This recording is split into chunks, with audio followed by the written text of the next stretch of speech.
IT शेयरों पर लगातार दबाव देखा जा रहा है। एआई के डिसरप्शंस का खासकर इंडियन आईटी कंपनियों पर कितना असर दिखेगा? आपका क्या टेक है ओवरऑल आईटी सेक्टर पर, इंडियन आईटी कंपनियों पर खासकर?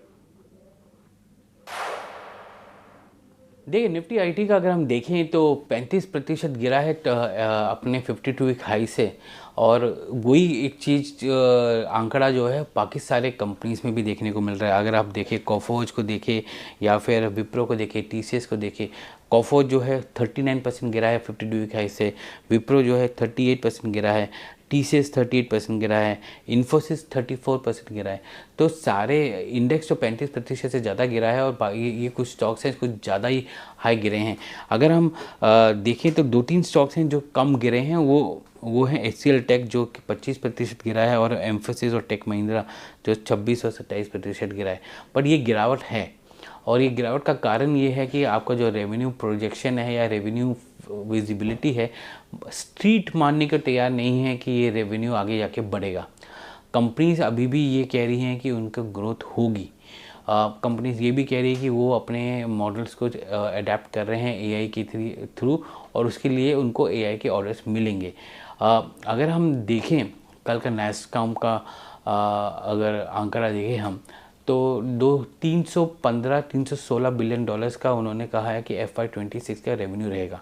उस 316 बिलियन डॉलर्स में से 10 billion dollar AI centric revenue है।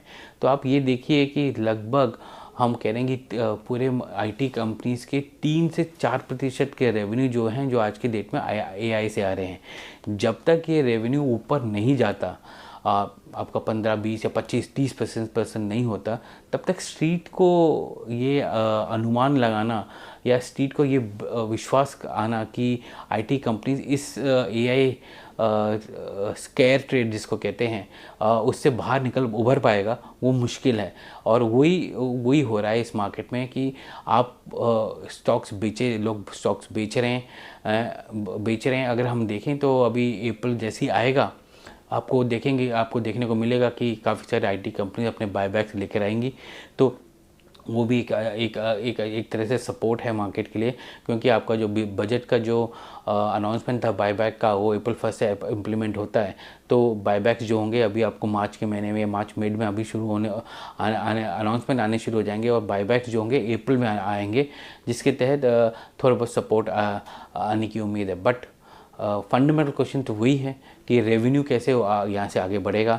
स्ट्रीट बिलीव करता है कि आपका रेवेन्यू डिफ्लेशन होगा, और आईटी कंपनीज अभी भी मानने के लिए तैयार नहीं है कि उनके रेवेन्यू गिरेंगे। वो कह रहे हैं कि अपॉर्चुनिटीज़ बहुत हैं जिसके तहत वो रेवेन्यूज़ को बढ़ाएंगे। तो वो ये Q4 का जो नंबर है वो बहुत ही इम्पॉर्टेंट होने वाला है पूरे आईटी कंपनीज़ के लिए। आप उसमें एक नज़र रखिएगा कि आईटी कंपनीज़ कैसे अपने आप को नेविगेट करती हैं और किस तरह का गाइडेंस देती हैं आगे जाके। तो उसके हिसाब से अब आईटी करेगा। बट अगले 1-2 क्वार्टर में आईटी हमेशा नरम रहने वाला है, जब तक एक मॉडल नहीं आता सामने।